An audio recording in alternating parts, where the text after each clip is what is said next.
Hello, everyone. This is Dwight Woods, the Jeet Kune Do Rebel, and welcome to the Jeet Kune Do Dialogues episode number 99 with Joseph S. Harrison of, I guess, Pinellas County, Florida would be the best place to describe him.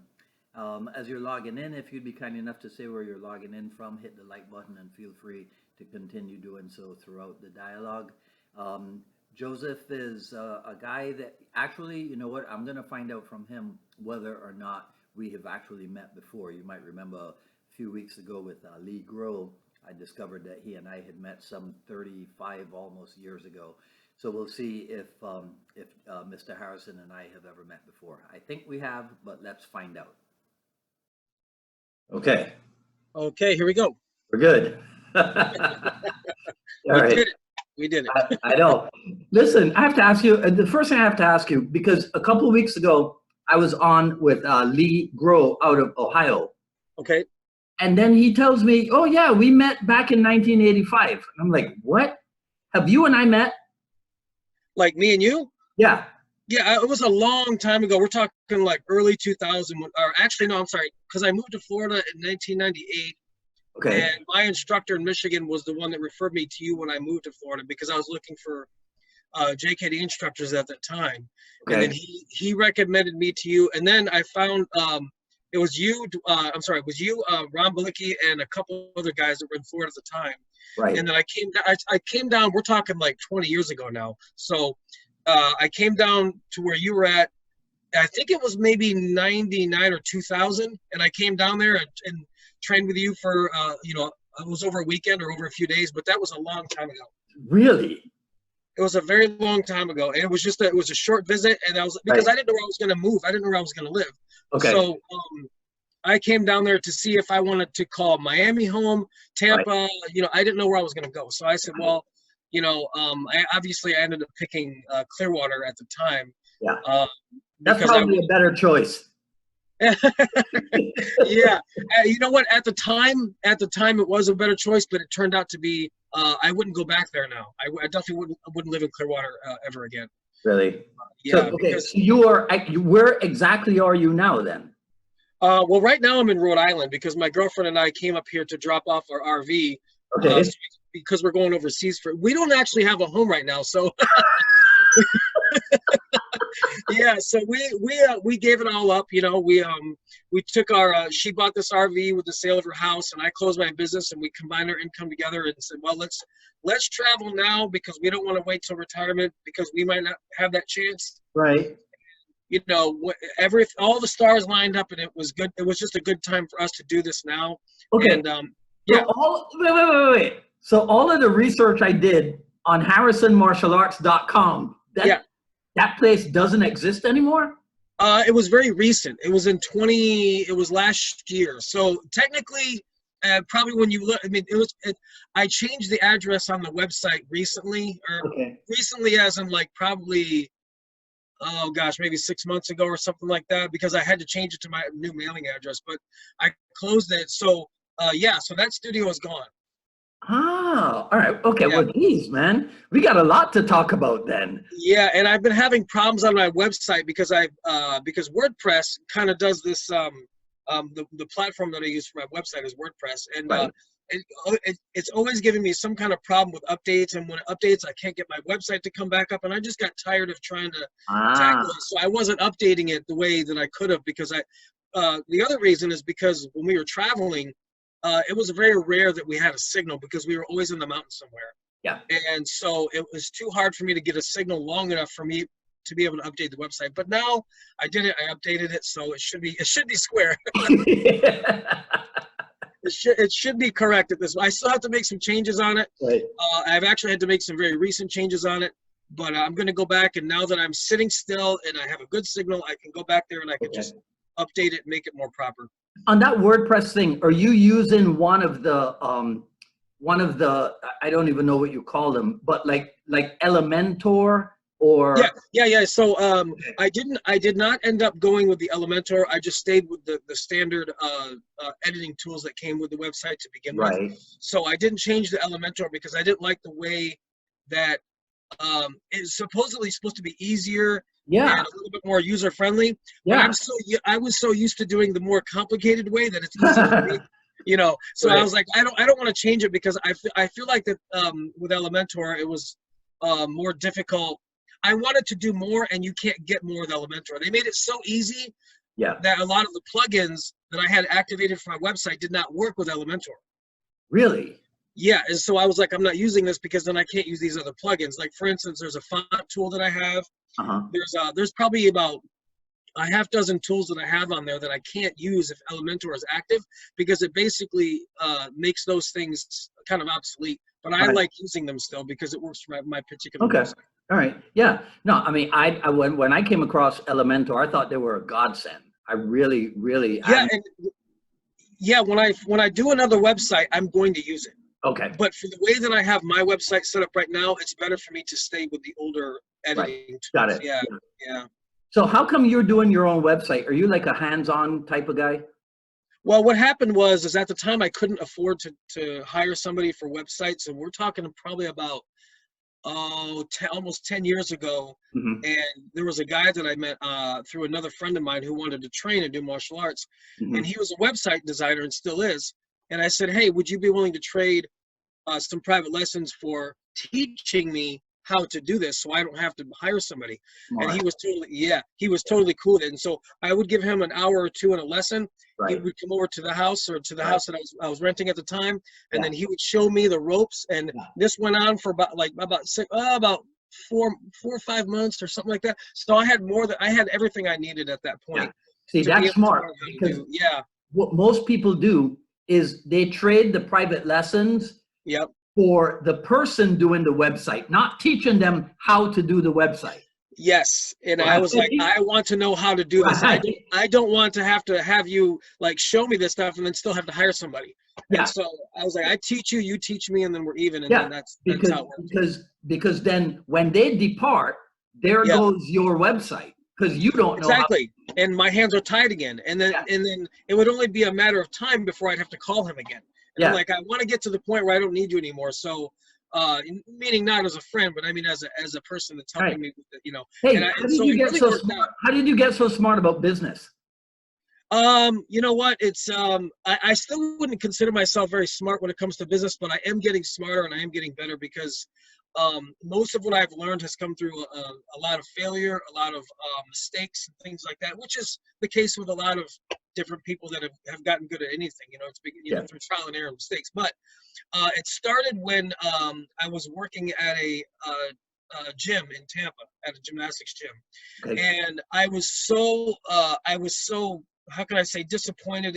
I had a really rough fallout with that particular gym for reasons that I can go into later. But basically I had such a bad fallout with this gym that I'm like, I don't want to coach anymore. I want to retire. I don't want to do this anymore. And because I felt like everything that I was going to be able to do was going to have to be I was always going to have to be under somebody, or Right. or I couldn't stand that feeling of always having to be basically I had gotten to a certain level, and it didn't matter how good I was always going to need someone else to be able to perform my job, or to have a job, or Yeah. whatever. And I was like, I'm tired of this. I want to be a business owner now. And this was like about 10 years ago. Okay. But the thing is I've had a business before that, but it was co-owned with another friend of mine. So I've had 3 businesses total, Mm-hmm. but I've had 2 before I had one completely on my own. And so it really came down to just, I couldn't stand the feeling of being somebody's employee anymore. I wanted to do my own thing. I wanted to express myself. I wanted to just do other things in life. And honestly, the W-2 life is rough, because you're paying a lot more in taxes. You're making less money, paying more in taxes. It basically, when you do the math, you should really only be, a W-2 for maybe the first, I don't know, maybe in your 20s, possibly your 30s. But after that, you should start transitioning over to being an entrepreneur or a business owner, no matter what that means, because Yeah. you're just going to you're going to lose more money and pay more money being an employee for any company. Right. Now, like I said, there are some businesses and companies that if you work for them, you're making some good cash, and so you don't need a business. Right. But for me, I really wanted to capitalize on my knowledge and skills and talents, and the only way to do that was to do my own thing. And so Okay. anyway, you asked me that, and so basically I started, go ahead. Yeah. No, you got to be careful because that's way too American a point of view that you Yes. just expressed. Yeah. You Yeah. know, that Yeah. entrepreneurial spirit, Yeah. that doesn't seem to be really popular in some circles nowadays, you know? No, it doesn't. But I mean, it isn't popular in some circles, but it was something that I knew kind of early on that I was either, well, I can either continue being an employee and Hmm. coaching the rest of my life, and I'm going to hit the roof. I'm Right, going to hit the roof financially. I'm going to hit the roof opportunity wise, right. and if you think about it, I'm going to basically be running in circles for these gym owners for the rest of my life because they're not going to be able to pay me more. Yeah, They're not going to be able to offer me more opportunities. So I was going to cap. I was already in my mid to late 20s, and I'd already hit that roof. And I'm like, this is not possible. How yeah, do you hit the roof this early? And so, like I said, it works out for me. But I know that other people uh, would rather just, continue their yeah, employment and stuff like yeah. that, which It is was fine. to Which them, is fine. But for me, I wanted to reach out. I wanted to expand. right. To Yeah, go those ahead. people, I think they derive a certain amount of security from Yeah, knowing, from knowing that somebody else is taking care of business and they just have to show up and get of course, of the course. biweekly paycheck, you Yes, know? Yeah, absolutely. Yep, yeah. yeah, Um, absolutely. And that's, yep, go ahead. so the gymnastics career was 2 decades, right? 96 to So 2016. 96 to 2016 was 2 decades solid, nonstop, full time, 6 to 7 days a week. I've only had, during that 20 years, I think I had a total of maybe 3 vacations. Wow. Yeah, because I would say probably, yeah, three 1 week vacations in 20 years because I was so dedicated to the sport. I was dedicated to the kids. I was dedicated to my job, to the coaching. I was dedicated. I really wanted to see how far I could take that, and I didn't realize that I was going to take it that far that quickly, Yeah. because the opportunities were basically, I would say about half of them were given to me, and the other half I had to go out and get. And Okay. so, um, I just kind of hit that roof early. But 20 years, and it was a phenomenal career. I loved it. I would never take it back.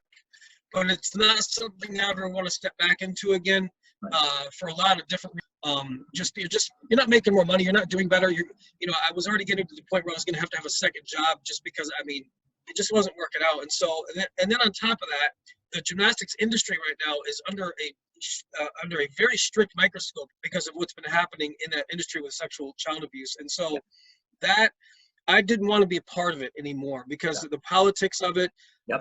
the things that were going on with it. I was like, it's time for me to go now, and I just don't want to be associated with an industry that can't get their act together as far as how to treat children, how to Right. train coaches, and all that. I just didn't want to do it. Right. So you said that was a full-time 20-year Yes. career. So where did the martial art, because you didn't start doing martial arts in 2016. No. I started when I was about 10 or 11 years old after I was outdoors in my grandma's backyard with my dad. Mhm. And we were chopping wood together. And I asked him, we were talking about, kids get bullied in school. I wasn't necessarily bullied, but I was kind of harassed or kind of teased and stuff like that.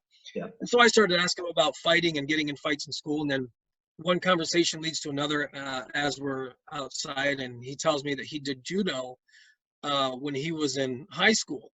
Mhm.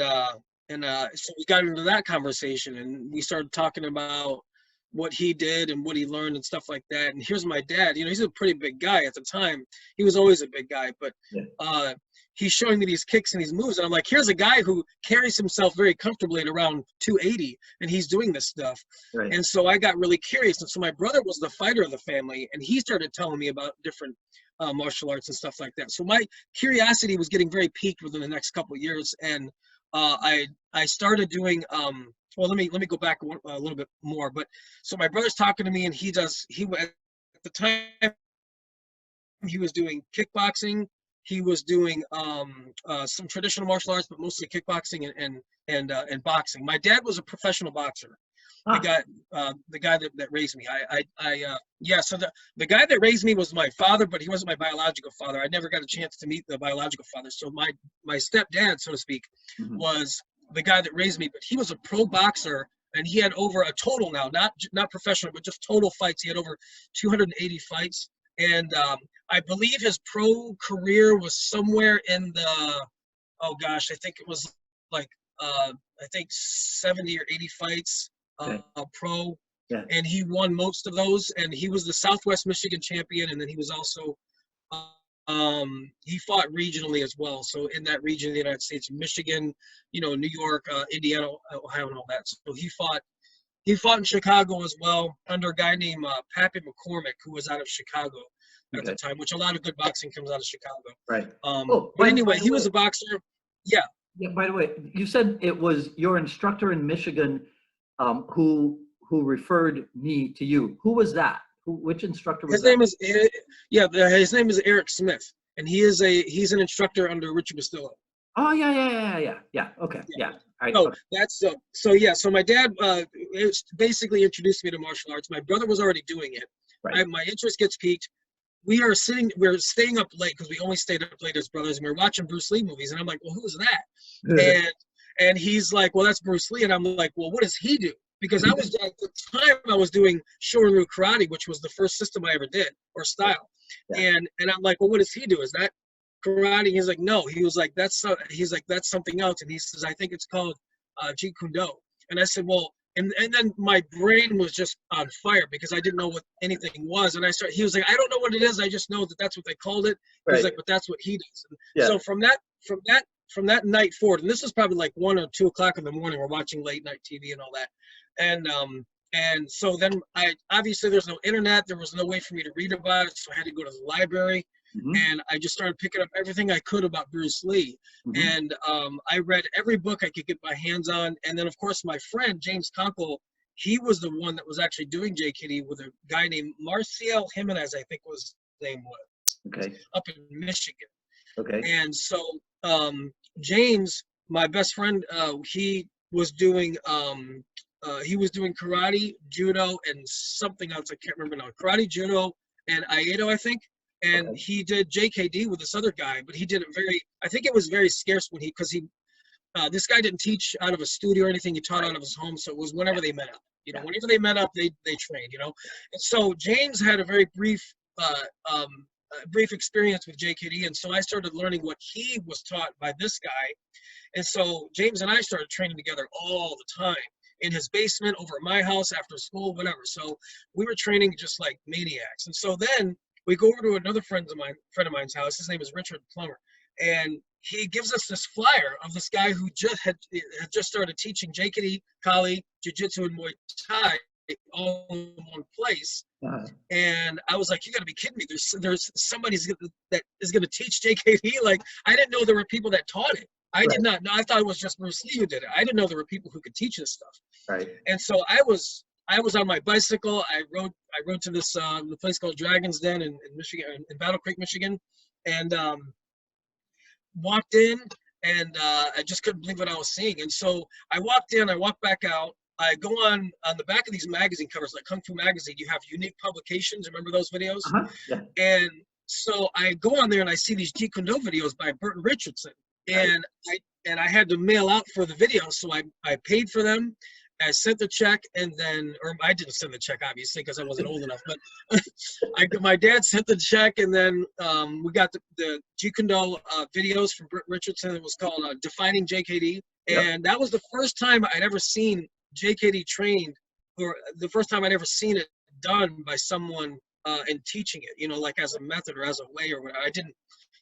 Like I said, because when I walked into Eric's school, at the time he was doing another class, like a jiu-jitsu class or whatever, but at least I got to see him. Mm-hmm. So when I saw Burton doing this, I was blown away. I was like, holy cow, I've got to go back and train with this guy, Eric. And so James and I would watch the Burton videos, and we would try to do what he was doing in the videos, but it wasn't really like a step-by-step instructional video. Right. The Defining JKD videos, it was more of an explanation, but I was trying to do everything I could to copy what he was doing in the videos. Yeah. And it was hilarious because so here I am thinking, man, I've got this down. I know how to do trapping, kicking, all this stuff.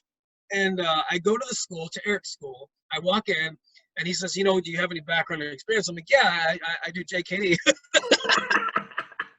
And that was the wrong thing to say, because I mean, I was, you know, in my young pompousness, I'm thinking, you know, I can do whatever I learned on this video, which, Yeah. you know, you can't, you know, it's just hard to learn from a video. So anyway, he says, okay, well, show me what you've been learning on these videos. And I showed him, I was like, yeah, well, we're doing this stuff called trapping. And of course I'm saying this to him, and he already knows what I'm talking about, but he's humoring me, you know.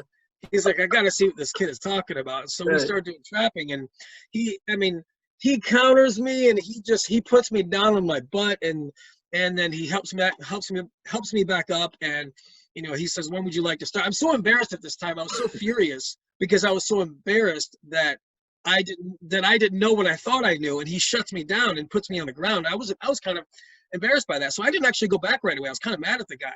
But then I thought to myself, wait a minute, if this guy can do that, then I have to learn from him, you know? Yeah. And so I went back and started training with him, and he's been my instructor ever since. Okay. Wow. Yeah. So and then years later, was it years and years later that you actually met Bert Richardson? Because I've seen the picture of you and yeah, it wasn't until, I mean, I've met him online, but it wasn't until we met in person at the JKD conference in Seattle. Right. I think it was last year. Did you tell him that story about the tapes? I did. I was like, I didn't know how to say it or how to tell him, but I tried to like nutshell it because it was going to take too long. And he smiled and laughed, and he was humbled by it. It was really cool. Yeah, yeah. You should. Because you got to remember, Burton was the first guy that I ever saw actually do JKD, like as an actual training thing. You know, I'd never seen it before. Mm-hmm. Because I'm thinking, when you watch Bruce Lee in his movies, you see how he looks in the movies, but then you're wondering, what does it look like when you train this stuff? It's it's got to be different.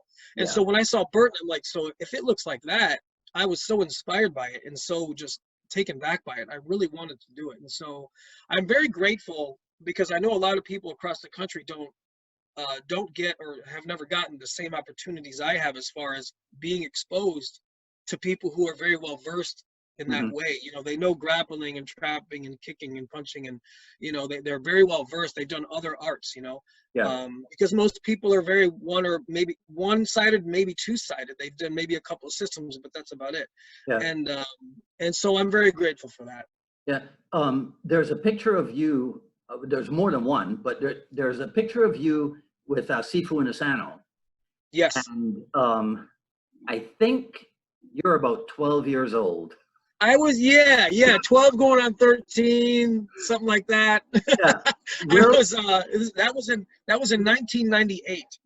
And he came down and did a seminar for one of his students at the time, and his name was Sifu Luis Martinez. Okay, so and this was I don't even know what happened to that guy. Yeah.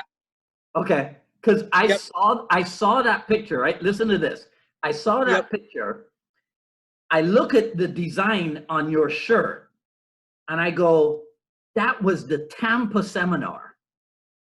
Because I have those shirts. Oh, really? That's funny. Oh my gosh, that's so funny. I am kicking myself to this day because I lost that shirt. Yeah. I mean, I should be publicly punished for losing that shirt. But I mean, you're right. And they had that was a very specific shirt, and man, I was so mad when I lost that. But I have the picture. So okay, yeah. I think I might still even have because you know, tomorrow the temperature here in Miami is going to drop to like the low 50s. Yeah, it's going to be a little colder down there than normal. Yeah, so I might still have a sweatshirt with that design on it. You got to take a picture and send it to me. I got to see it again. Yeah. So okay. So that was Tampa. That was in Tampa, right? Right. Okay. And I read your lineage for what I call Jeet Kune Do and its associated disciplines. But I wonder, can you tell me the lineage of so your Shorin-ryu lineage, your Taekwondo, your Hatsu and Judo lineage? Can you tell me those? Yeah. So I started in Shorin-ryu in a place called Hastings, Michigan.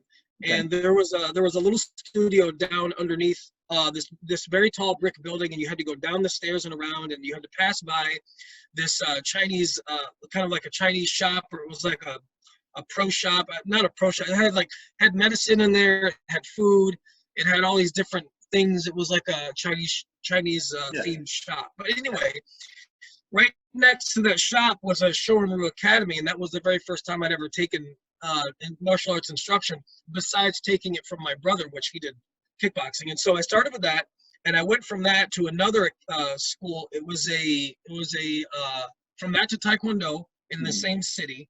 And then when I moved around quite a bit, though. I should make sure I fill that in. My parents were not together, so I had to go back and forth all the time. So depending on who was living where, had a lot to do with who I was training with. You know, so sometimes I did drop-in fees. Sometimes I could sign up for a full year. I mean, it depended, you know. So anyway, I did Taekwondo, and I was back and forth for a few years until I finished that. But while I was doing Taekwondo in that same school, they were also doing Hapkido, and they were doing Judo. So then I had a little taste of that. And then when I went from Hastings over to Battle Creek, there was another guy there teaching Judo, and his name was Tim Boucher, and I started doing it with him. And then during that time, I was doing a lot more training with James, and he did Taekwondo, he did Muay Thai, Sudo, and I believe he also did, and he did Aido and something else, I can't remember now, but he was also training other systems. So then I would go to that school and train and do those systems as well. So it was kind of like a lot of putting my foot in every door as much as I could before I found Eric. And so I went from Shorin-ryu to Taekwondo. I never finished the Shorin-ryu, but I went to Taekwondo. I finished that, went to Hapkido, and I went back and forth until I finally went back to Battle Creek and finished Hapkido. And then after that, I wanted to go back and I wanted to finish Judo, but I didn't get the chance until much later. And then I finished Judo. And then by that time, James and I were basically moving out of Michigan in 1998. So this was from early 93, 92-ish up until about 98. And that's kind of how that, how that went. So that was, yeah, I would say about 5, 6, 7 years, something like that. I can't remember now. It's been so long. So when you started training with Sifu Eric, then did all of that moving around and jumping around, was that an obstacle, or was that actually of assistance to you? Okay, so physically it was an obstacle because no, I'm sorry, let me take that back. Mentally it was an obstacle, but physically it was not, because I had a good base that I could work with. I could kick, I had decent punches because my dad was a boxer, and we did a lot of boxing in the living room and outside in the garage and things like that. So and my brother was teaching me kickboxing, and then of course I was doing the traditional martial arts. So by the time I even got to Eric, I already had a very decent base as far as those things went. Yeah. But mentally, it didn't help me because my brain was spaghetti at that point. Because nobody was really explaining much to me, and I was just having to learn by trial and error and learn, by just making a lot of mistakes physically. So I didn't understand a lot of what was going on. I was just either one, doing what I was told, or two, learning about by trial and error. So my brain was very scrambled by the time I got to Eric, because I didn't understand a lot of the what, why, when, and how of martial arts and self-defense. So I didn't know any of that. I just kept practicing, and until I got to him, he was the first instructor I ever met. After all the instructors I had learned from, he was the first one that made me feel comfortable to even ask questions. A lot of these other guys that I trained with, I didn't ever have that feeling that I could ask questions. Right. So obviously you're not going to learn as much when you're not really comfortable to ask questions, Yeah.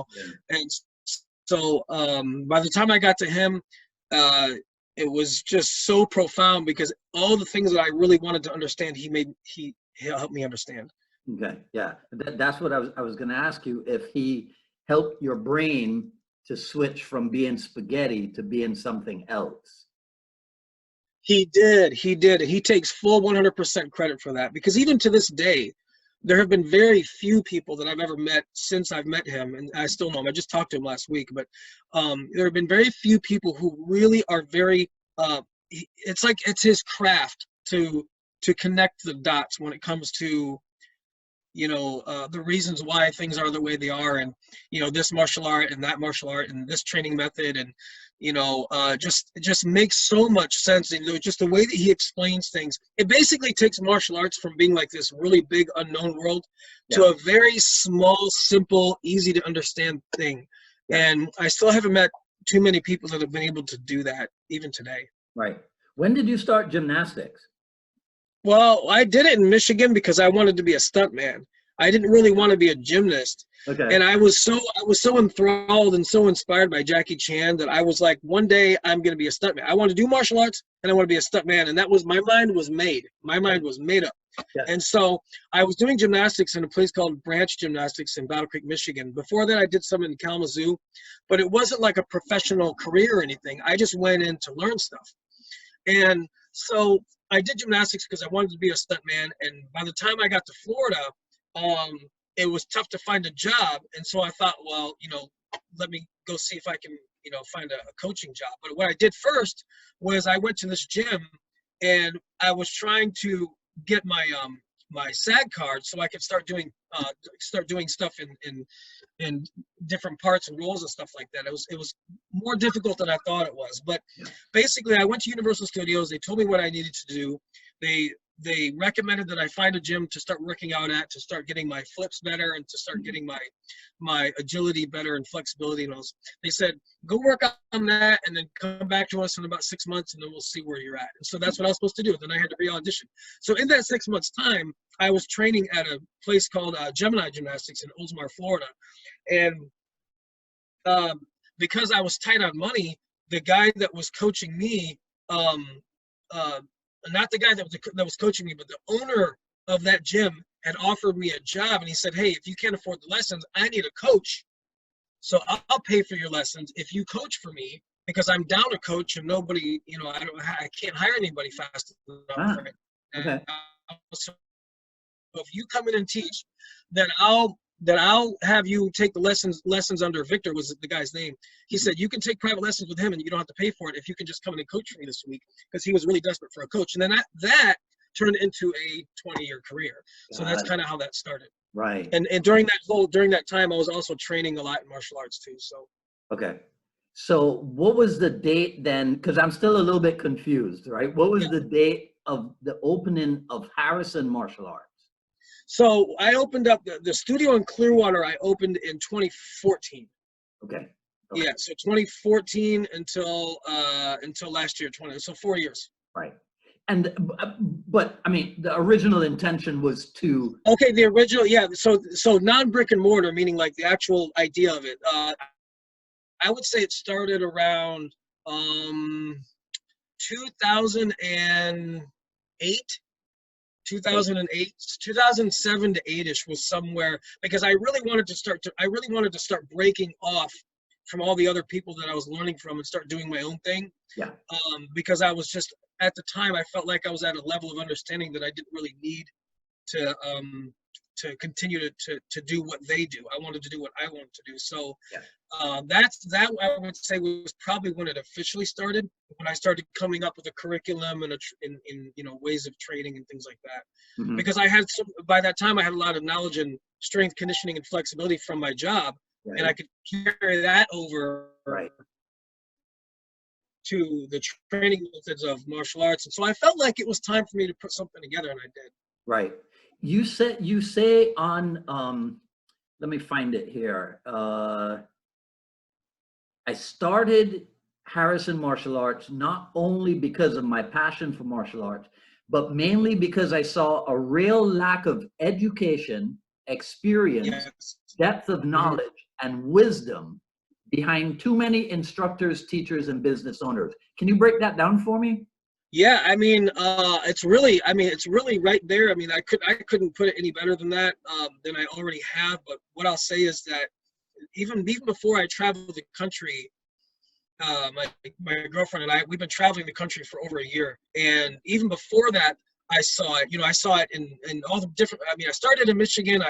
I lived in Tennessee for, I think it was about 8 months. I lived in North Carolina for a year and a half, lived in Florida for 20 years.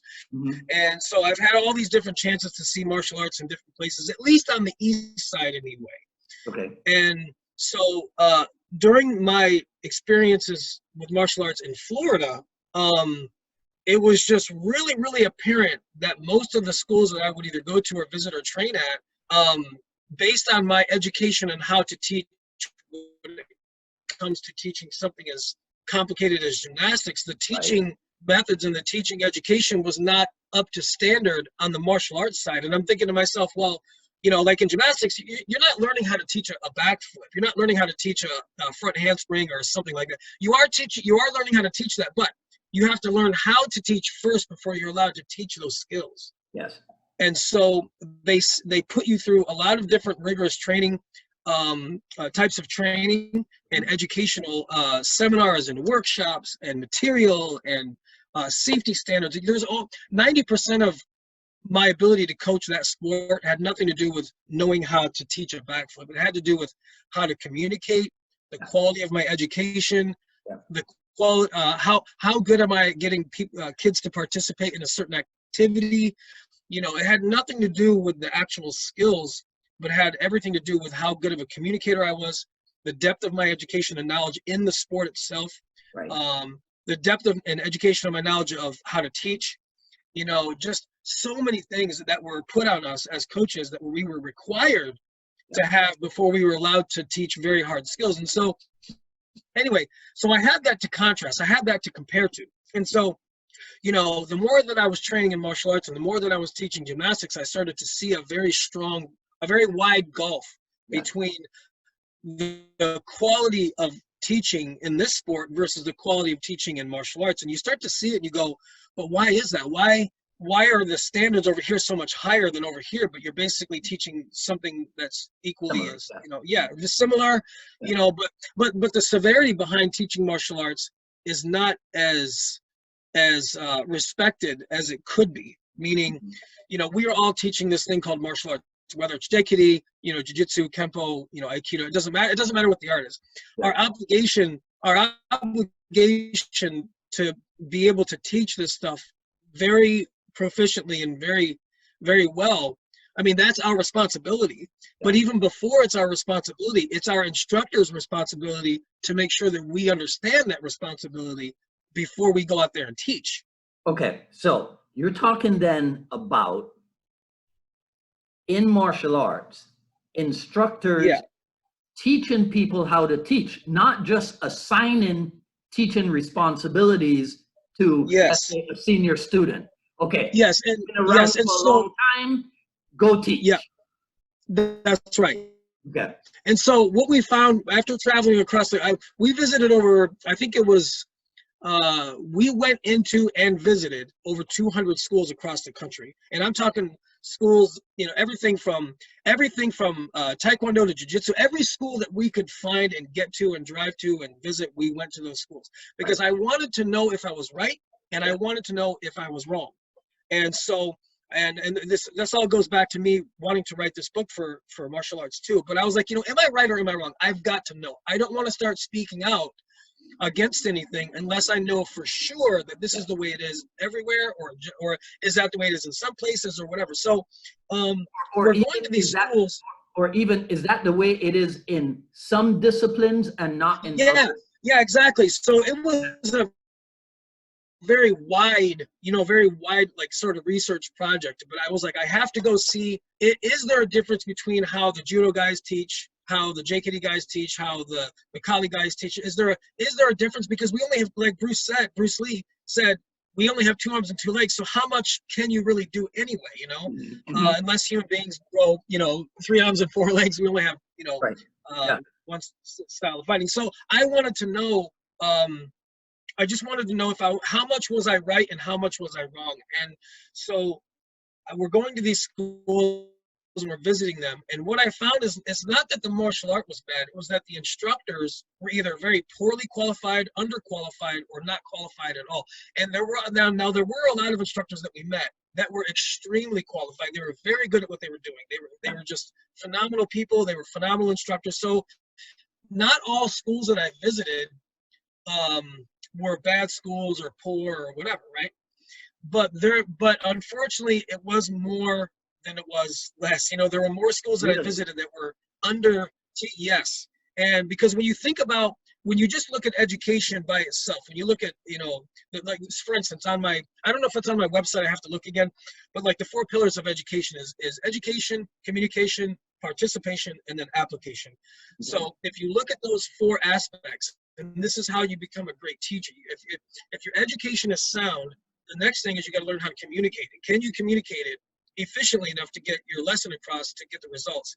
You know, then you have participation. You have quality of participation. If the quality of participation is too low, then it doesn't matter how good of a teacher you are, right? So you have to make sure the quality of your teaching is higher, the quality of participation is, and then you have application. You have to make sure they can actually apply what you've taught them and what they've been participating in. So there's all these aspects, and I just found that after traveling across the country that there were so many instructors, most of them didn't even know what I was talking about. They've never ever been taught any of this stuff. They didn't know it. They didn't know anything about. Okay, how is that possible? And the reason why I'm asking you this is because, have you heard of? I'll tell you exactly how it's possible. Okay, tell me. Okay, it's possible because the martial arts, when it's delivered from one person to another, let's just go back. We'll say even number 20 years ago, right? All the instructors 20 years ago that were teaching, out of all those instructors, doesn't matter what the art is, how many of them are actually talking to those students about teaching? How much are they talking about teaching? And then when they are talking about teaching, what are they talking about? Right. So you're basically looking back 20 years and saying, well, because everybody today's teaching probably started about 20 years ago, well, you know, or longer. Like, yeah. And see, so, like I said, just an even number.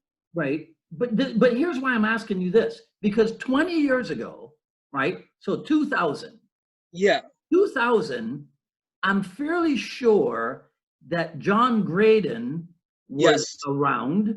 Yep. That, who's the guy in Orlando, the Taekwondo, Master Bill Clark was around. Yep. The Silverman guy in Orlando. Yes. Right? Yes. All of these guys were around, and they were professionalizing martial art. Am I wrong? They were. So no, you're right. He had, at the time, he had this thing called NAPMA, National Association for Professional Martial Artists. So and then now he's got Maya, which is the martial arts instructors. Right, exactly. All of that stuff has been around for decades. So it's been around. Has it not filtered down?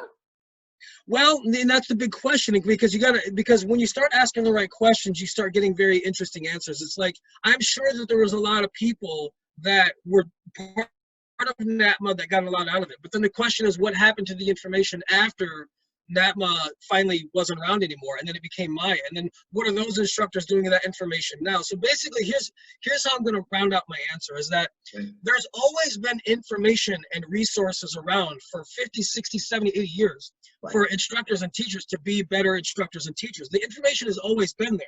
So the real question is, you know, whether we're talking 20 years ago or 50, why is it that martial arts instructors and school owners are not capitalizing on their instructors, meaning they're not taking the time out to make sure that they are mentally, emotionally, and physically prepared to do the job.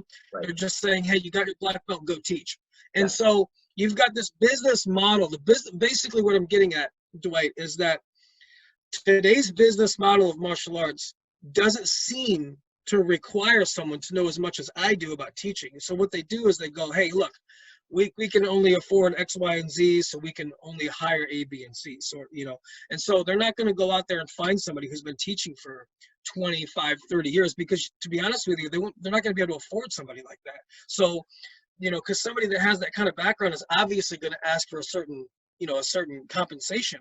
And so if these schools don't have the budget to hire somebody or to train someone to have that kind of education, knowledge, and background, well, then there you go. So the information has always been there. It's always been at our disposal. But, but like I said, when you start asking the right questions, you start getting interesting answers. So basically what it comes down to is money. It comes down to money, interest, time. Time is another big one.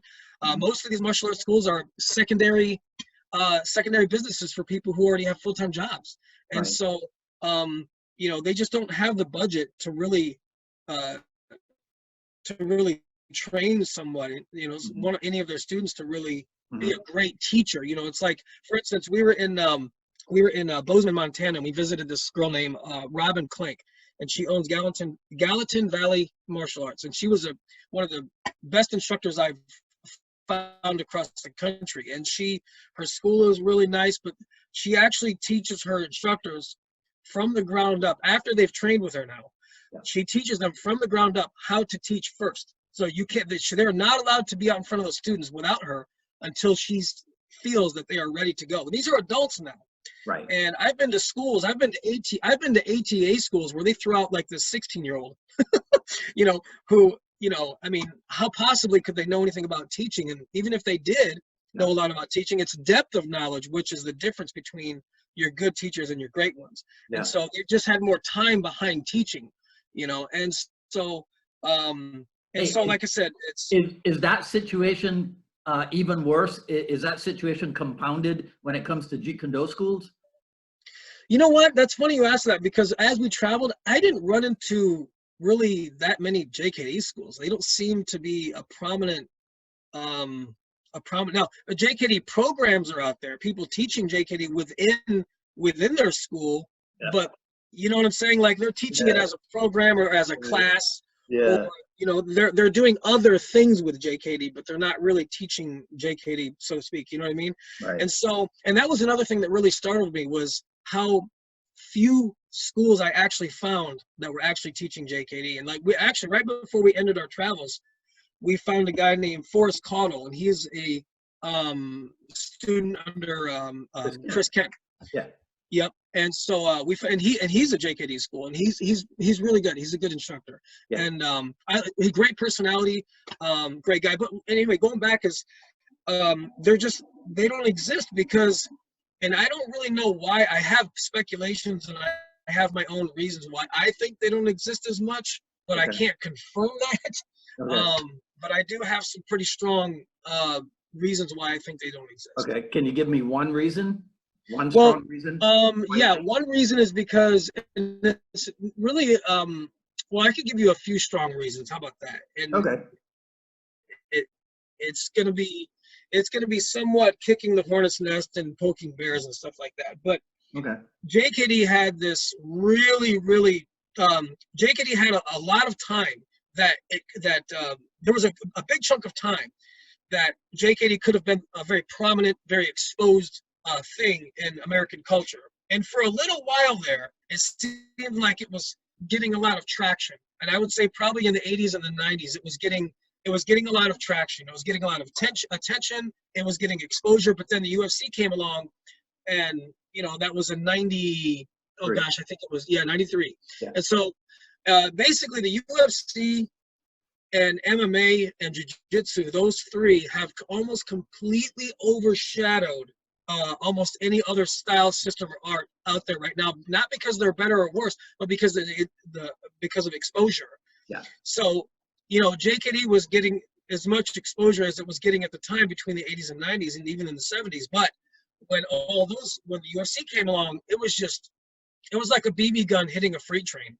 I mean, it just didn't. There was no way it could keep up with that kind of, the exposure that, because like I said, JKD at the time, we'll say like in the 80s and 90s, it was getting exposure, it was getting attention, especially in the magazines and things like that, like with Burton, yourself, and all these other people that were on the forefront, and they were putting JKD out there. But when, like I said, when we hit those late 90s, early 2000s, and the UFC came along, and then you've got YouTube and all this other stuff that came right around the corner after that. Yeah. It's just exposure. And then on top of that, my second reason would be, so first reason is exposure. Second reason would be I would say there's just been so much divide among the JKD community that they seem to spend more time on trying to figure everything out in JKD and not trying to put it out there. And there's so much, controversy, or so much arguing, and so much, schools of thought, and there's so much time spent on basically debating, discussing, and arguing JKD. Then there is time spent trying to figure out how can we bring it back? How can we put this on the forefront now? And who are going to be the ones to do that? What platform are we going to use? Because this was a question that I asked Burton at the JKD conference in Seattle. I asked him, my only question to him was, in your opinion, what can we do, meaning all of us here at the seminar, what can we all do to, from today forward, try to bring JKD back in a new light that inspires this current generation to at least try it, to at least look into it and give it a shot. Even though we have UFC and jiu-jitsu and all these popular things, even though there's all that going on, my question was, despite all of that, how can we try to reinvent this thing without damaging it and bring it back and get the attention that it deserves? Because JKD, man, is still my first love. You know, I love Kali, I love all the other arts, but JKD has always been my first love. And it's so sad to watch. It's so sad to watch what people are doing to JKD and against it in today's social media and YouTube era. It's really sad in a lot of ways. So my second reason would be that there's so much, I don't want to say negative connotation, but there's so much that's going against JKD to even give it a chance to come back to the forefront. And there's not enough, there's got to be a lot more things that have to get out of the way first before JKD can come forward. Do you remember what he said to you? I'm going to be talking to him around this time next Friday. Okay. But do you remember what he said to you? Well, he said, I'm trying to remember because he said, we have to start, oh gosh, how did he put it? Because there was other questions that came up, but he basically was like, you know, we have to, first, I remember he said, that's a question I'm trying to figure out myself too. I remember him saying that. So one of the first things he said was, that's a question I'm trying to answer too, but I think he said it was just, not in his own words, but I'm trying to remember how he said it was, we have to find a way to show people through the UFC and through, combat sports that JKD is here. You just have to know to look for it. That's basically what he said. Right. So he's showing us videos on his iPad, and he's saying, look, it's right there. And then he shows another clip. Look, it's right there. He's showing us the 5 ways of attack, and he's showing us all these different aspects of JKD that are right there where you can see them, but people don't know to look for it because they don't know JKD. So they don't know that there's a certain piece of the puzzle that is being done. But we all call it MMA, but they don't realize that this was the stuff that Bruce was talking about 40, 50 years ago. So he's basically trying to say that we have to find ways to take what's already being done, which is MMA, UFC, and all that, and find ways to teach people through that JKD is something that is being done. You just didn't know to look for it. You didn't know to see it. Right. And that's a business principle of going where the crowd is, right? Yeah, right. And that's another big reason why so many martial arts businesses seem to be, I guess, both failing and also giving up. Like a lot of these businesses, martial art businesses, they're not giving up, but they're not failing. They're succeeding, but they're giving up on why they originally wanted to be a martial arts school, and then they're going with the crowd to stay open, and then they end up closing anyway because their passion is lost. And so, is this going to be a topic and a chapter in your book? Yeah, it's going to be a chapter in the book because I'm going to talk about both from my personal experiences and from my travels, from my personal observations now, because I'm going to put that in the very beginning of the book, like page 1 or 2. I'm going to say that not 100% of this book is going to be based on statistical data. It's not going to be based on solid 100%, proven research. It's going to be based on some of that. But then the other part of that is going to be commentaries on people that I've interviewed, commentaries on people that I've trained with, my own observations. It's going to be based on a lot of things and not just, it's not going to be a doctoral thesis, But it's going to be a very, I'm hoping that it will be a very eye-opening experience for the reader. Right. And the book itself is going to be for people that don't do martial arts. It's not going to be for martial artists. Okay. And so that's the crowd that I'm going for. I'm trying to educate the population that doesn't train so that they can start to understand more about martial arts to inspire them to try to do it. Okay. Should I ask you anything about a timeline for that or what have you? You know what? We got to go overseas for a year, so it's not going to be until this time next year. Promise me that you'll come back and we'll talk about the book when it's either after it's been released or when it's near release. Yeah. Yes. So Okay. I'm going to be finishing the book from now for the next 6 months. I'm going to be finishing it and writing it because Yeah. I've only been writing pieces and bits. I've got about, I'd say, a couple hundred pages done right now, Yeah. but I'm not going to be finishing it complete because I wanted to wait until I was done traveling to finish it because you never know what you're going to experience. Right. And so I'm gonna include basically parts in the book of talking about this is what martial arts is like and over in these countries and Right. how it's received. You know, Yes. that's the main thing that I want to talk to people about is this is how martial arts is received in the US versus New Zealand, Australia, Yeah.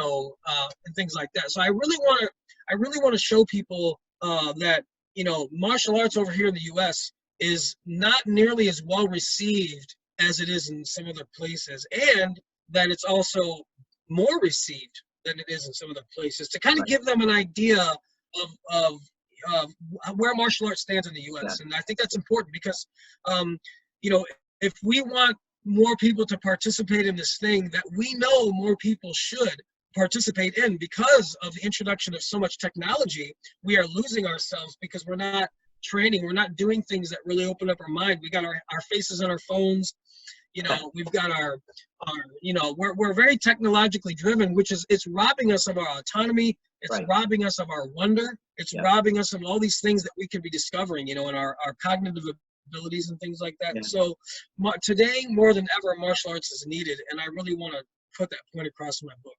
Do you have a working title for it that you can share with us? Yeah, so the working title is Truth, Lies, and the Amazing Benefits of Martial Arts.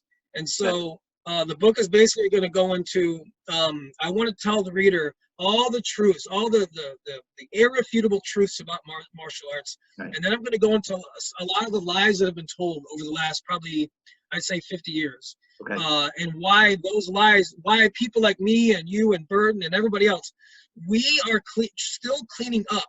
We are still cleaning up after the lies that have been told before we got to the picture. And so we are still, let me give you an example. The major amount of the population still, when they see martial arts, they don't call it martial arts, they call it karate. Yes. And so that's what I'm saying is that we are still cleaning up after that. All these guys 50 years ago, and they put it in the American mind that everything is karate, or nobody was explaining it. Nobody was teaching it. They were just letting it out there. Hey, if they call it karate, great, because that means they come into my business. But we have to start telling people that the overall the term for martial arts is martial arts. Yeah. And it's not karate. You know what I mean? Because I had this one lady ask me. She goes, "Hey, are you the karate guy?" And I said, "No, I don't do karate." She's like, "Yeah, but you do martial arts, right?" And then I pointed at her. I was like, "Yes, I do martial arts." Isn't that amazing? And she goes, "Oh, okay." Yeah, and I said, and I didn't make her feel stupid or anything. I was like, Right. I wanted to use it as an opportunity to educate because we do martial arts, and then when we do martial arts, we do specific system styles and arts in martial arts, and then that's what you call them the names, JKD, Kali, Silat, whatever, karate. But it's really important to educate the public. Joe, isn't there somebody out there who's going to tell you, yeah, but Joe, you're pushing spaghetti up a hill trying to get people to not call it karate? Well, I have had people tell me that, but the good news is that we are now in an age where it can happen. We can finally change people's minds because of what? We have social media platforms, we have YouTube. We can give the educational exposure that martial arts deserves now finally, and it can be done in a matter of seconds. Because remember, 50 years ago, you had to wait for it to come out in the newspaper, or you had to wait for it to, it was so much more scarce to be able to learn the truth about something, or you had to go to the bookstore or to the library, so information traveled a lot slower, and it wasn't at everyone's disposal. Like when the TV first came out, when the television first came out, not everybody had one. Right. And so now we are in an age where the change can happen, and it can happen very quickly. And so, so that's the good news. So yes, I'm still going to get that feedback where, people are going to be like, "Hey, Joe, you're just kind of, trying to ice skate uphill." And I'm like, well, not anymore, because we live in an age where you can put the information out there now, and it's one click away. So, there is the hard part is not getting the information out. The hard part is trying to get all the martial arts community to agree on educating the public on what they do. Yeah. And for instance, if I have a business and I'm teaching JKD Kali, Silat, and Muay Thai, right? I'm not going to put karate on the building. Now Right. you're doing everyone a disservice. You're not doing anybody a favor by misadvertising what you're doing, because you're basically saying that the American population, the US, is too lazy. Right. It's Yeah. like we live in the internet age. Just call it what just call it what, just put martial arts out there. Martial arts, Well, now let me ask you this. Yeah. Will you call it mixed martial arts? Well, I personally won't call it mixed martial arts. I But don't people like the do that, right? They do that because it's the path of least resistance for marketing. It's the path of least resistance for advertising. Right. And I get that because I'm a business owner. But unfortunately, you can't misadvertise, a car or a restaurant or anything like that. If you open up an Italian restaurant and then you call it, a bakery, people are, Yeah. it's not. So we shouldn't be allowed to do that in our industry because other industries don't do it. So why do we do it? When you have Have you seen this? I'm sorry to cut in on you, but have you seen this? There are people out there that now call Jeet Kune Do Bruce Lee's MMA. No, I can't stand by. I get what they're trying to say. Yeah. I get what they're saying, right? But I don't stand by it because these are people that obviously haven't read enough about him and about what he was doing and how he got to it. They just don't know enough about JKD, Bruce Lee, the time that he lived. They don't know enough about all of that. Yeah. And like I said, they're doing that because it's the path of least resistance for marketing and advertising. Right. Because if you say that, then more people will hopefully jump on the bandwagon. They'll oh wow, it's and it's really disappointing when I see people advertising JKD as MMA, because I'm like, man, I got to spend a week. I wanted to spend longer with Chris Kent over in Boise, and and in his book he just wrote, Liberate Yourself. Yeah. And he's written many books, but in that book specifically, just read that book and you'll get it, and Right. you'll understand that you can't call it that because JKD is completely its own thing. Yeah. And if we're talking JKD, then we probably should be talking about Junfan Gung Fu, because when you talk about the entire thing, I'm talking about the Tao of Chinese Kung Fu, then Junfan, and then JKD. It's like when you look at the entire thing, you realize that there was this whole different thing happening during that time period. And I just can't call it MMA because it didn't. JKD, when it was from the time that Bruce Lee started it or had the idea, and he started with Tao of Chinese Kung Fu, and then he went to Junfan, and then finally JKD. If you just look at that time period, how can I put this? I don't think that that mixed martial arts was something, at least in my opinion, that he was trying to go after. I think he was trying to go after something else or something different. But I can, just from what I've read, and like I said, this is the way that I've interpreted it, but I just don't think that that's what it should be. I don't think it should be associated with it. Now, that being said, when Bert and Richardson was showing us the videos at the conference of these UFC matches and MMA matches where people were utilizing different aspects of JKD, that's different. But it's still not. I just wouldn't call it that. I just wouldn't. I can't stand by people calling JKD MMA because it's not. Because it's not mixed martial arts. Right. Because here, let me tell you this too. Mixed martial arts is a bad idea because if you're not a good cook, you can't cook food right. So when you mix arts together, you have to really know your stuff. Like you have to really know how to take this art and then go like this without any issues. That takes a very intelligent mind. That's not something just do some judo, some taekwondo, and some boxing, and that's called. No, you have to really know what you're doing. You can't just mix martial arts and expect it to work.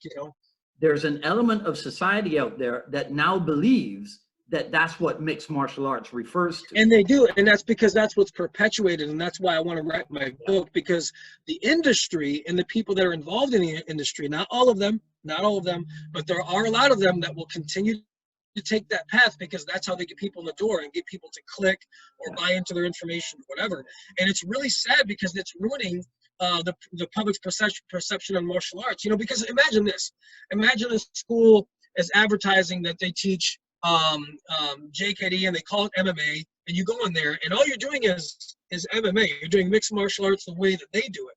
Mhm. But they're telling you that they're learning JKD. Right. And then 10, 15 years down the road, somebody finally tells them what JKD is. You know how stupid they're going to feel, and how, you know, how that's not going to be good for that person, because they're going to feel so lied to. You know, they're going to be like, wait, so you're telling me that let me tell you this also. There were some schools that I traveled to that were teaching JKD and they were teaching MMA, but they didn't even know what the 5 ways of attack were.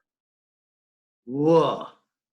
Really? And I said, okay, well, I was like, well, do you guys, and I just asked them, I was like, so you guys do JKD? They're like, yeah, you know, and they did some trapping and stuff, but they didn't know what they were doing. They didn't know what they were talking about. And I said, so do you guys teach the 5 ways of attack too? And he just kind of looked at me and he was like, what's that? And I said, well, it was just from another art. You know? So So that goes back to that first pillar of yes, teaching, education.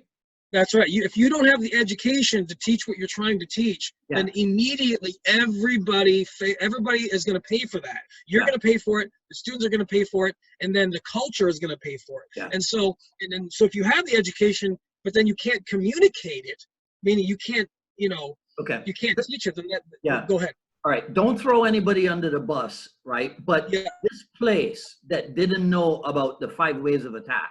Yeah. Were they legitimately certified JKD people, or were they just pulling it from the internet or something?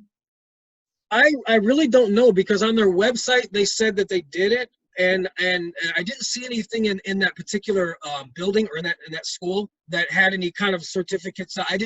There was no way for me to confirm if this school actually had any kind of lineage or background. I have no idea.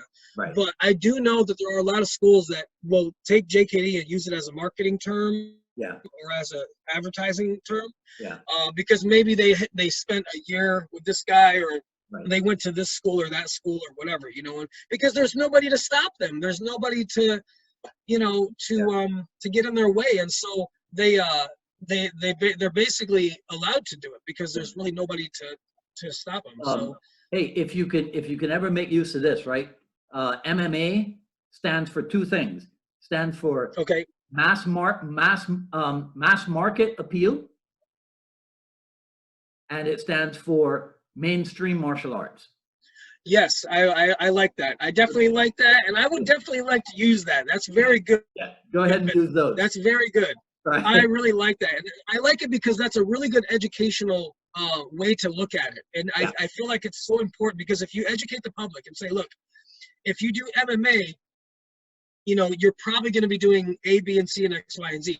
But if you do JKD or you do Junfan Kung Fu or whatever, you're probably going to be doing this, and they're just not the same. The training methodologies, they can be similar, but they're not the same, if that makes sense. They can be similar if you know what you're doing, but they're not the same. Okay. Now, in return for what I just gave you, you have to promise to write a guest chapter in my book, which will be called Cracking the Jeet Kune Do Code.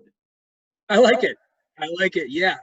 Yeah, I would. Yeah, that's awesome. That's a really great title, because once again, just from the title alone, it sounds like it's another educational approach, trying to make sure that it's understood properly. And I'm guessing that's what your goal is. I don't want to speak for you, but it's just because with the title, Cracking the JKD Code, that's awesome. I want to read that right now. But, you know, it's so. I'm really excited to get the book out there, and I am going to be talking about JKD in the book as well, but there won't really be any dedicated chapter to it, but I will be talking about it. And just I'm not ambitious enough to try to tackle such a general topic. To me, it's like, now my brain, you know, I'll go crazy trying to do that. So I just try to narrow everything down to Jeet Kune Do. But one of the reasons I try to do that is because I find we have everything in JKD. Everything. Yes. You know? You're 100% right. And so many people just don't. And that's why I feel if enough people got on board, if enough people agreed, enough really great JKD people agreed, and if they could do it for at least maybe, I'd say 4 to 7 years and they really agreed to just do this one thing, I am more than confident that JKD could come back to the forefront, and it could have the attention and the notoriety, and it could really come back in a way that would really at least come parallel with the MMA and Jiu-Jitsu attention. And I really think it could eventually, it could probably surpass that, because I just, there's so much more to JKD any day of the week than there is MMA and even single styles, because it's like, if you get the right instructor or the right teacher, and right and wrong is very subjective, but I mean, if you get the right, the right instructor teacher, and that helps you understand JKD in a very profound way, it does things for you in your life that no other system, style, or art can do. It just can't. And I'm saying that because it did it for me. It did it for a lot of other people. Right. And I feel so sad whenever I see people actually teaching JKD, and all they're really doing is they're just teaching drills. They're not actually teaching. They're instructing the students to do a drill. Go like this, go like this, go like that, and then let's do the next thing. But they're not teaching anything. They're not helping the students understand the what, where, when, why, and how. They're not using the drill to develop something. Yeah, it's like there's no understanding. For instance, it's like if you're teaching something like just the footwork. Let's just talk about the footwork. They're not, because the students aren't going to ask questions because they don't feel like they're invited to ask questions. So the teachers, the instructors are not explaining, the what, when, where, why, and how of certain styles of footwork, and they're not doing it. And I'm going, why aren't you telling them? Why aren't you spending a few minutes explaining to them, the different styles of footwork and how they apply, rather than just telling them to do it? It's like, step and slide, slide and step, push, shuffle, and all that. Well, great. You just told them what to do, but now tell them why. I mean, I just don't get it. Yeah. I don't get it. But I do get it, because I do understand that it's when you look at today's instructors, and I'm talking about the younger crowd, like the 20-year-old crowd, 20 to 30-year-old crowd, I do understand that it's not 100% their fault. The reason why they teach the way they do is because they didn't get the opportunities that I did to learn how to teach, because their instructors didn't give that opportunity to them. Right. Meaning their instructors were probably too afraid to send them off, to have them, to tell them, look, you need to go learn about how to teach better, and you should take more time out on how to communicate, how to just more about teaching. But it's not all their fault. It's not all these guys' fault. It's hard to blame them 100%. You can't blame them 100% because they only know what they know, and they only know what they were told, and they're just going off of that, and they're thrown to the lions and expected to do things. And so it's really unfortunate. But you know what I'm encouraged to talk to you and find out that this is what is on your mind, and this is what your intentions are in terms of educating the public at large about Jeet Kune Do. Because when I started studying business, one of the first things I came across is almost 100% of the entrepreneurs that I met credited Napoleon Hill's book Think and Grow Rich. Think and Grow Rich, right? Yeah, with giving them the entrepreneurial mindset. Yeah. Right? Okay. So I get that piece of information. I had heard of Think and Grow Rich, but I hadn't read it myself. When I did get my hands on it, I come across his principles of achievement, and principle number one, depending on which version you come across, is definiteness of purpose. Yes. Otherwise known as definite chief aim. Yes. Right. You know where I'm going with this? I do. I 100%. Right? 100%. But now 1,000%. 1,000%. But now see, here's the thing. There are not enough JKD instructors. If I say to them what I just said to you, get where I'm going with it. No, they don't. And once again, it's because it's like I said, and it's because either one, the information was not made available to them. For instance, I'm so glad you brought that up, because my instructor, Eric, was the one that told me to read that book. So once again, I got to get him on the dialogues, don't I? Yes. Yes, you have to get him on the dialogues. I really hope you ask him, and I really hope he does it, because I really feel like you guys would have a really great conversation. But he was the one that told Eric Smith has been my instructor for so long, but he's also one of my best friends too. And I always go back to him because I know that he'll be honest with me. I know that he won't hold me back, and I know that he will tell me what I should or need to do in order to further myself in martial arts. And he has been such a light at the end of the tunnel in so many ways for me in martial arts, because he doesn't always go back to martial arts to answer my martial art questions. Right. He'll go into all kinds of different things. He'll tell me about books like Think and Grow Rich. He told me about Rich Dad Poor Dad. He told me about Cash Flow Quadrant. He told me about Good to Great by Jim Collins. All these books that increase my martial arts knowledge and understanding and emotional intelligence. And just so he would tell me things like, some of the best books about martial arts aren't even martial art books. Right. He was like, and he says to me, I remember he told me, he says, Joe, I don't know what it is about the martial arts community or industry, but they all seem to believe that all the answers about martial arts are in martial arts, and they're not.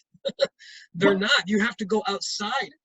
And who in JKD, see, now this is what annoys the heck out of me. In JKD, who do we have as the role model for book knowledge?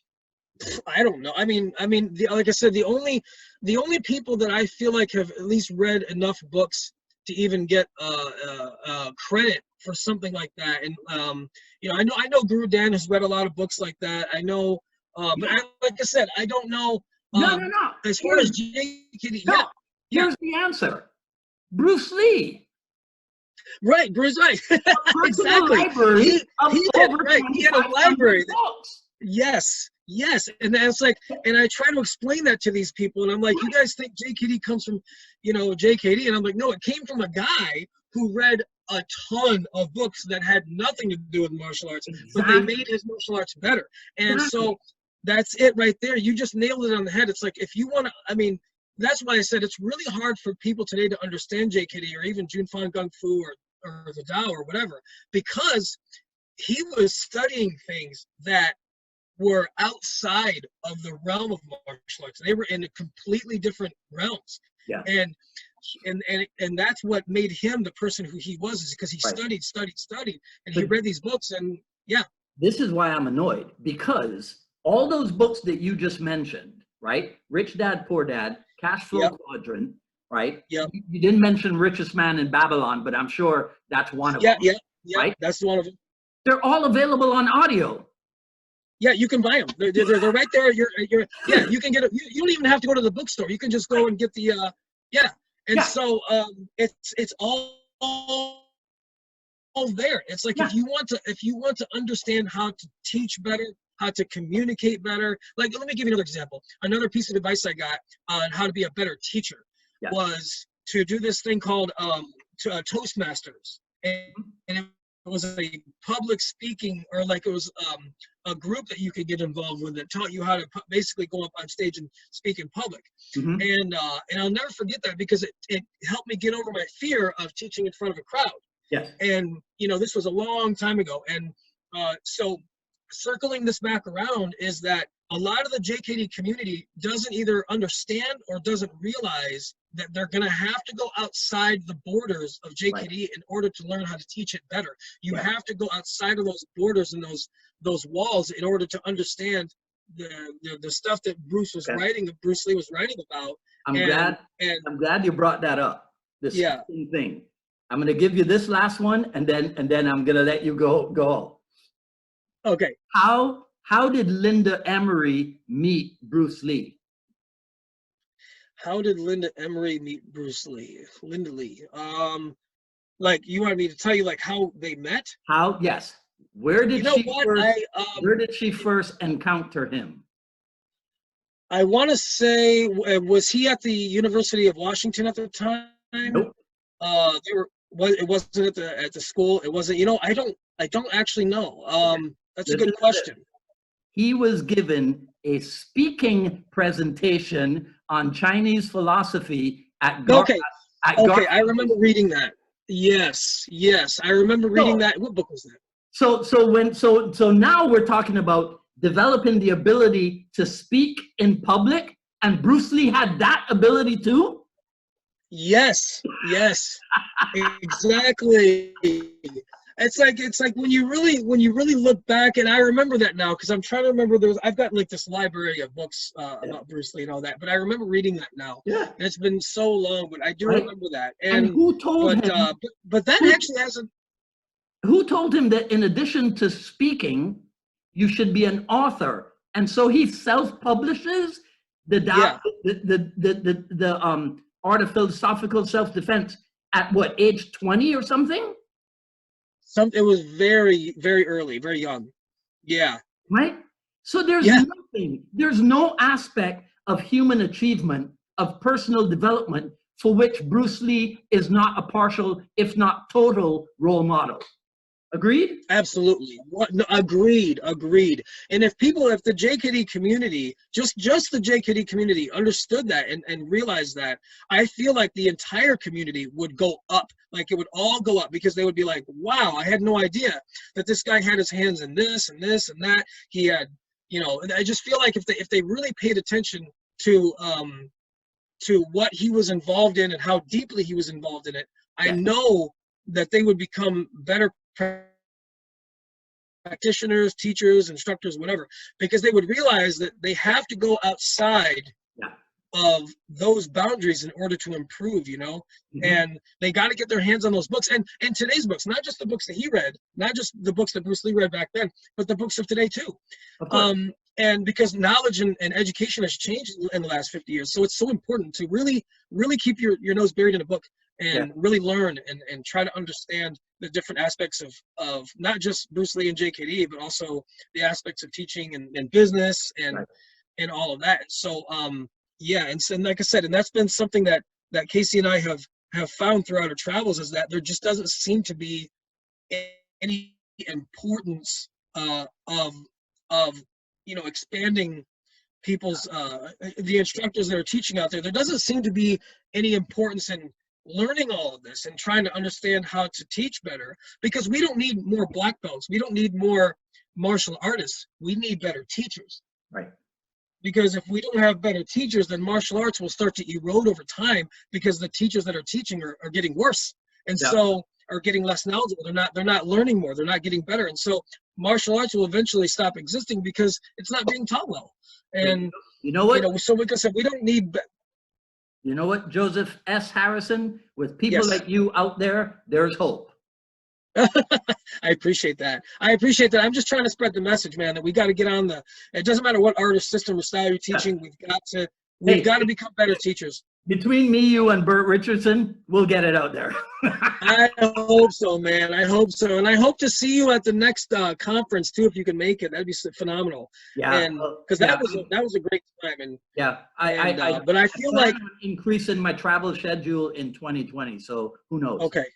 Right. Yeah, we'll be overseas for a year. So next year we won't be in the States, but then the year after that we're going to be going back to it. But yeah, I just really, really hope to continue to spread the message. But the message is that I'm trying to spread about martial arts and about JKD. But once again, we've got to take an effort to educate the public. And stop talking to the martial arts community, because they don't want to talk.